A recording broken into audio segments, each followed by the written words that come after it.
Hey guys, I'm Mikko, I'm a concept artist and sometimes I teach art.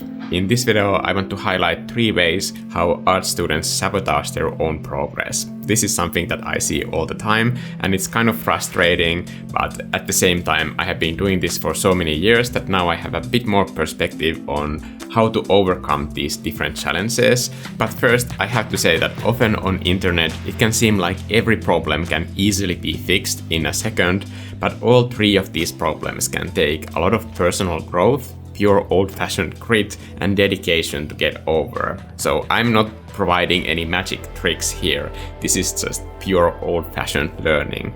Instead of the word problem, let's talk about them as challenges because they're definitely not permanent and they're worth diving into. The benefits of improving the speed of your learning and being able to produce more and higher quality artwork, those benefits are too valuable to ignore. The first of these challenges to overcome is neglecting the design process from your art. Because the classes I've been teaching have thus far always been about concept art, design is the main part of that process, but we can also expand design to the way an illustration is put together. It often takes several weeks for most art students to understand that getting it wrong or doing several different versions of that same idea is not only helpful but often necessary to get to the finished end product. Honestly, now that I have been doing YouTube videos for a while, I think social media makes this whole problem even worse. When you're doing a process video, it's just not satisfying for the viewer to see all the dead ends of design that don't end up in the final piece. This happens a lot. But now, with TikTok and YouTube Shorts, if your whole video is under 60 seconds or just 15 seconds, then the content creator like me, we are pushed to edit the process in a way that makes art seem effortless and easy. Has anyone seen one of these reels on Instagram? I mean, oh my god, this just drives me crazy. So when you watch process videos, please understand that to fit the process into that time frame, there are parts that end up being cut in the edit. When your own painting or whole composition looks like a mess after 2 hours of work, that doesn't mean that you failed or that you're a bad artist. It doesn't mean anything at all except that your piece isn't done yet. That's perfectly normal and part of the process, and you can't let it stop you from working and keep progressing. The second challenge is ego getting in the way of progress.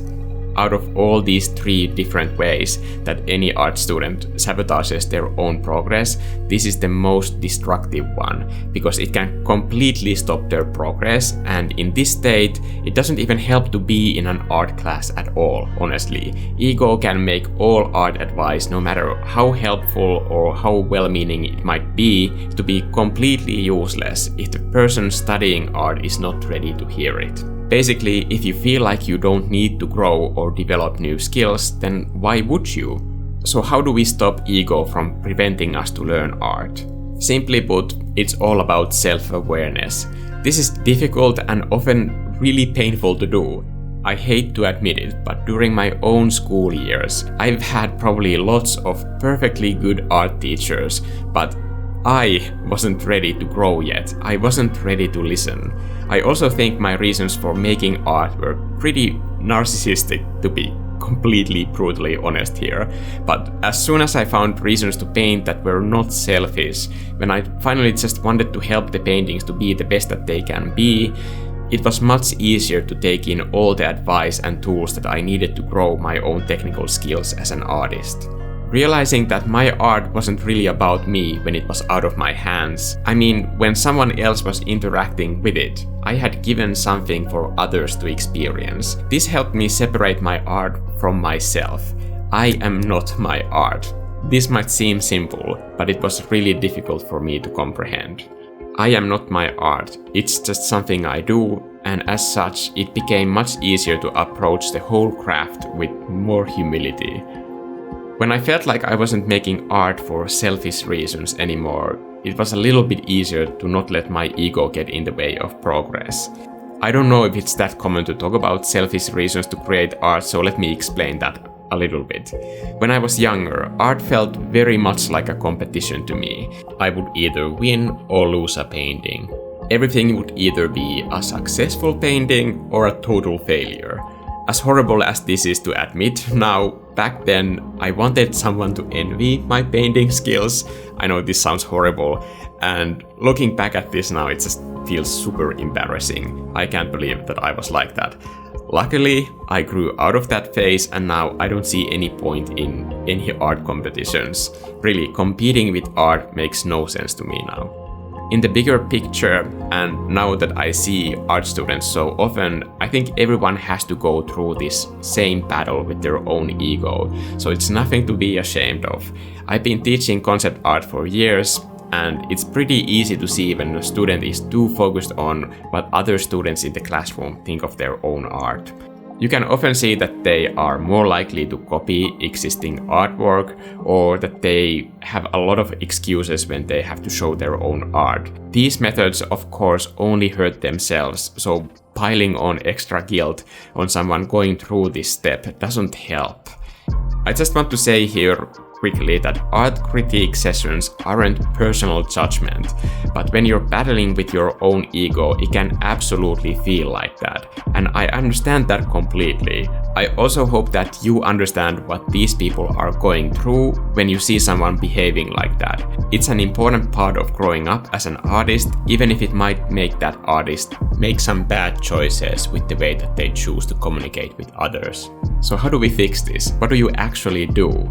If you can't afford therapy, then art itself is a fantastic way to get to know yourself. If you can stick with it and look back on your older work with curiosity on what those paintings tell you about yourself, that's all you really need to do to understand what's going on inside your head and what you are like as a person.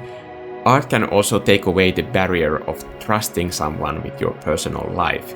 Creativity isn't a physical person, and that alone can make the process much easier, but it does take time. So when you see someone going through this battle with their ego, just try to have compassion and patience.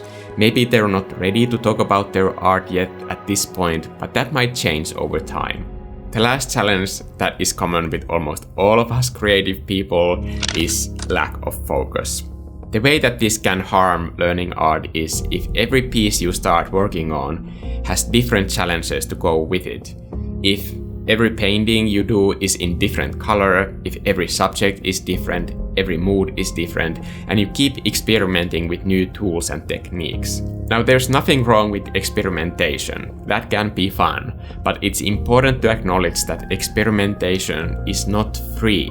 It costs time and energy. So if your main frustration with art is that you don't feel like you're making any progress despite practicing for months, I would simply pick one thing that you really want to learn and just keep doing that same subject over and over again. I can guarantee you that by doing anything for at least 3 months, it will help you make quick and noticeable progress in that area of art if you really want to learn. If you think about it, 3 months is nothing really. And if this approach can bring back the feeling of progress to your work, then it's definitely worth trying this, especially if the other option is quitting because you're frustrated that you're not making progress. Now here's the important part if you want to actually do this.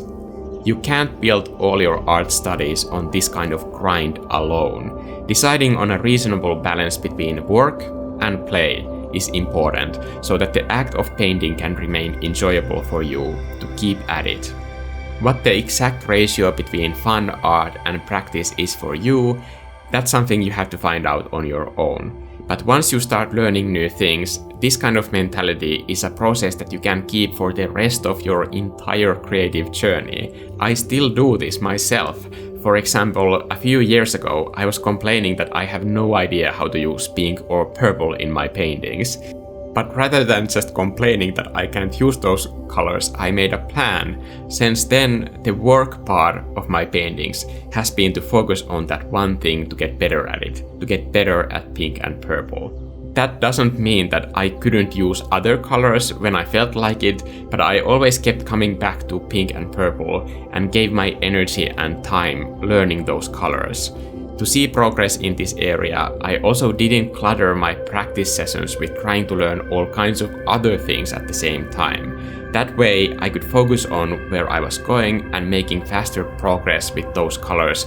That get me motivated, even though the practice sessions themselves were difficult and energy consuming. And this sort of progress kept me really motivated to learn that one thing. It's important to get early wins like this with anything that you learn, so that you can look back at older works and see that you're making progress in those specific areas. If you can make yourself a concrete plan like this in one area that you're working on, it will make this last part the easiest to overcome. So you don't have to try to learn everything at once. That's not the most efficient way to do it in the first place. But to execute this plan, I recommend getting really practical and detailed when you're making that plan. What are you going to learn? I recommend writing this down. Exactly how many of the paintings in the next 3 months are going to be focused on this one thing, and how often should you make some other art from your play category, from that category that is just purely fun for you to make. Make sure that the answer to that last question is not 0. Burning out due to the feeling of endless grind is not a plan. And to be honest, that's no way to live either or to make art. Because what's the point of doing any art at all if you can't find a way to enjoy it? Learning art is a lifelong path that nobody really finishes. I'm still on my own path as well. We all go through these different challenges, but they're 100% worth the effort, because at the end of the day, there will always be time for those pieces that are just pure play, just pure fun. Some art will just be there for us when we need it, like a therapist that doesn't cost anything. It can also be an escape to our own world, like a free vacation ticket that you get to use at any time. That is also important, and at least to me that is the most important thing about art, because if art didn't give me all of those benefits, why would I be putting in all this effort and time? This video is sponsored by the members of this channel. If you want to know more about the process of winter class, there's also a live stream for idea creation, plus a full 2-hour narrated breakdown of composition techniques. And by the way, that video is not edited in any way, so you will see all of the mistakes and design dead ends that I make before ending up with the final end result. Also, for a limited time, members of this channel will also get to download all the brushes, texture and high resolution version of this finished piece on this channel's membership area. Thank you for all the members for making this video possible for everybody to see. If you can recognize that you are facing with one of these 3 challenges when it comes to learning art, I recommend that you face your challenges bravely, because art is about courage, and I believe that you can be brave. I will see you guys in the next video. Bye!